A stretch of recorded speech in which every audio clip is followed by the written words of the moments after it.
Praise lord. ప్రభువైన యేసుక్రీస్తు నామములో అందరికీ వందనములు. ఈ దినము దేవుని వాక్యంలో నుంచి కీర్తనలు 23వ అధ్యాయము 4వ వచనం.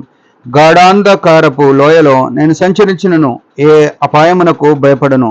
నీవు నాకు తోడయుందువు, నీ దుడ్డు కరయు నీ దండము నన్ను ఆదరించును. ప్రభునందు ప్రియమైన వారులారా, దావీదు రాసిన కీర్తన ఇది. దావీదు తన జీవితంలో చిన్ననాటి నుంచే సంకటమైన పరిస్థితుల్లో వెళ్ళినాడు. ఎన్నో ఇబ్బందుల గుండా వెళ్తూ వచ్చినాడు. ఆయనకు వచ్చిన సంకటాలు ప్రాణ సంకటాలే.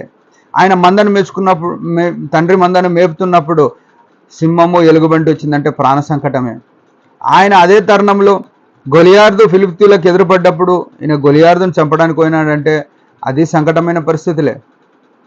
ఆ తర్వాత సౌలు చేత అనేక సార్లు ఈట చేత పొడవబడడానికి పరిస్థితులు వచ్చినాయి. సౌలు తరుముతూ వచ్చినాడు, అది సంకటమైన పరిస్థితులే. ఆ తర్వాత తన కుమారుడైన అబ్షాలోం తరుముతూ వచ్చినాడు, అది సంకటమైన పరిస్థితులే. ఇట్లా శత్రు రాజ్యాలు ఫిలిప్తీయులు అనేక సార్లు ఆయన మీకు దండెత్తు వచ్చినాడు, ఈ సంకటమైన పరిస్థితులు. ఇలాంటి పరిస్థితులన్నీ ఏం చూపిస్తున్నాయి అంటే గాఢాంధకారపు జీవితం. ఆయన జీవితంలో ఆ విషయం ఎరిగినాడు. ఏమంటే గాఢాంధకారపు లోయలో నేను సంచరించినను ఏ అపాయమునకు భయపడను. ఎందుకంటే ప్రభునందు ప్రియమైన వారులారా, దావీదు జీవితంలో వచ్చిన కష్టాలు మన జీవితంలో లేవు. కానీ మనం ఏమనుకుంటామంటే ప్రభు నన్ను చూస్తలేడు, నన్ను పట్టించుకోవట్లేడు అనుకుంటాం. దావీదు జీవితంలో ఉన్నన్ని హింసలు, నిందలు, అవమానాలు మన జీవితంలో అసలు లేవు. చాలా ప్రయాస గుండా దావీదు వెళ్తూ వచ్చినాడు. ఆయన జీవితంలో అవన్నీ ఒక గాఢాంధకారంగా వర్ణిస్తూ వచ్చినాడు. ఆయన గాఢాంధకారంలో చూస్తే, చీకటిలో చూస్తే చుట్టూ ఎవరు ఆశ్రయం, ఎవరికి ఆయన సమస్య చెప్పుకొనికిన లేదు. అలాంటి పరిస్థితుల్లో ఆయన ఏమనుకున్నాడంటే నాకు ఎవరు ఆశ్రయం లేరు, నా దేవుడు నాకున్నాడు. చిన్ననాటి నుంచి ఆయన ఆరాధించిన దేవుడు, ఆయన ప్రార్థించిన దేవుడు, ఆయనను కీర్తించిన దేవుడు ఆయనతో ఉన్నాడు అనే విషయం ఎరిగి ఆయన అంటున్నాడు, ఆయన నీవు నాకు తోడయుందువు, నీ దండము నీ దుడ్డు కరయు నన్ను ఆదరించును అంటున్నాడు. ప్రభునందు ప్రియమైన వారులారా, మనం బుద్ధిపూర్వకంగా ఎన్నో దినాలు క్రైస్తవులుగా చర్చికి పోయినా, బైబిల్ చదివినా, మనకి ఇంట్లో చిన్న చిన్న సమస్యలు వచ్చినప్పుడు ఏంటంటే దేవుడు నన్ను చూస్తలేడు, అసలు ఎంత ప్రార్థన చేసినా ఏం లాభం లేదు అని అనుకునేటోళ్ళు ఎన్నిసార్లు ఉన్నాం. ఎన్నో సమస్యల గురించి ప్రార్థన చేసి దేవుడు ఏం ప్రార్థన చేసినా ప్రయోజనం లేదు అని అనుకుంటాం. అది మన జీవితంలో ఎంతో మోసం అన్నట్టు, మనం తప్పిపోయినట్టు. సాతాను మనల్ని మోసం చేస్తున్నాడు. అయితే ఈయన ఎట్లాంటి దేవుడు, నువ్వు గాఢాంధకారంలో ఉన్నావని ఎవరికి కనబడకపోయిన నీ సమస్య, ఈ దేవుడు చూసే దేవుడు. ఆయన రహస్యమైనదని ఆయనకు మరుగు లేదు, ఆయన చూస్తాడు. నువ్వు గాఢాంధకారంలో ఉన్నావని నీ సమస్య ఎవరికి చెప్పుకోకుండా నువ్వు బాధపడుతున్నా, ఆయన నీ సమస్య ఎరిగి నీ సమస్య తీరవడానికి ఆయన ఆదరించే దేవుడై ఉన్నాడు.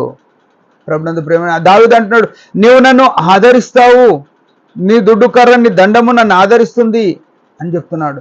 ఆయన ఎట్లా అంటే ఆయన ఎప్పుడు కూడా దేవునితో సంబంధం కలిగి ఉన్నట్టు చూస్తున్నది. దుడ్డు కర్ర దండము ఆయనకు ఆధారంగా ఉన్నాయి. ఆదరించేటోళ్ళు ఎవరిని ఆదరిస్తారు? ఎవరో చచ్చిపోతే ఆ ఇంటిలోనే ఓదార్చడానికి పోతారు, ఆదరించడానికి పోతారు. అయితే ఈయన జీవితంలో చచ్చిపోయేలాంటి సమస్యలు ఉన్నప్పుడు ఆయన ఏమంటున్నాడు, నన్ను ఆదరించేటోడు నీవే. ఏ మనుషులు ఆదరిస్తారు?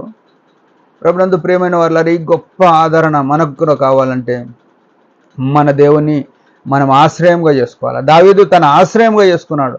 దావీదు ఎప్పుడు కూడా ఆయనను వదిలేసుకోలేడు. ఆయనను ఆరాధిస్తూ, ఆయనను కీర్తిస్తూ, ఆయనను నిరంతరం స్తోత్రం చేస్తూ ఉన్నాడు. కాబట్టి ఆ దేవుడు ఆయనతో ఉన్నాడు. దావీదు ఆ విషయం ఎరిగి ఎంతో స్పష్టంగా ఉదయకాలం మనతో మాట్లాడుతున్నాడు. నన్ను ఆదరించే దేవుడు. ఎవరు ఆదరించరు? నీ సమస్య చెప్పుకున్నప్పుడు 2 అవమానాలే, నీకు వచ్చిన మనసులో వచ్చిన కోరిక చెప్తే 2 అనేటోళ్ళే నిన్ను. కానీ ఈయన ఎట్లాంటి దేవుడు, నిన్ను నన్ను ఆదరించే దేవుడు అని ఎరిగి ఈ ఆదరణకర్త అయిన దేవుణ్ణి మనం ఆరాధించి ఆయన యొక్క చిత్తంలో నడవాలని దేవుని యొక్క కోరిక. దేవుడి మాట దీవించును గాక. చిన్న ప్రార్థన. పరమ తండ్రి యేసు ప్రభు నామంలో వందనాలు. దావీదు జీవితంలో ఎన్ని సమస్యలు వచ్చినా నువ్వు ఆయనను కాపాడుతూ ఆదరించినావు, అందును బట్టి స్తోత్రం. ఉదయకాలం మా సమస్యలతో నీ యొద్దకు వచ్చినప్పుడు నీవు కూడా మమ్మల్ని ఆదరిస్తున్నందున, ఆదరించే దేవుడు అయినందున నిన్ను గణపరుస్తూ యేసు ప్రభు నామంలో స్తుతిస్తూ ప్రార్థిస్తున్నాం తండ్రి. ఆమేన్. మీరందరూ కూడా ఈ పరిచర్య గురించి భారంగా ప్రార్థన చేయండి. Praise the lord.